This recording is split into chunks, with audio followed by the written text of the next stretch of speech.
সমস্ত ভালোবাসা হলো উদ্দেশ্যহীন ভালোবাসা, স্বার্থপর ভালোবাসা। স্বার্থ ছাড়া কেউ আপনাকে ভালোবাসবে না।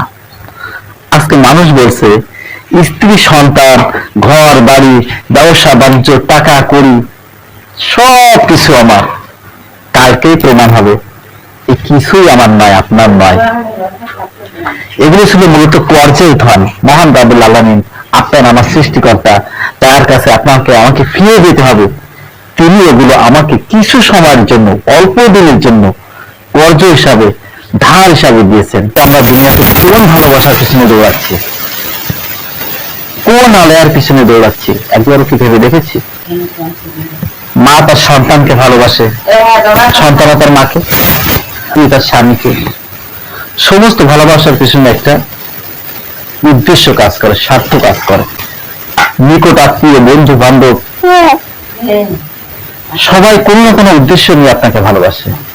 দেখবেন যখনই স্বার্থে সামান্য ঘা পড়বে, সমস্ত ভালোবাসা পলকে হারিয়ে যাবে। তাই আমাদের উদ্দেশ্য, আমাদের কথা যেটা, সেটা হলো যে সৃষ্টিকর্তার কাছে আমাদের ফিরে যেতে হবে।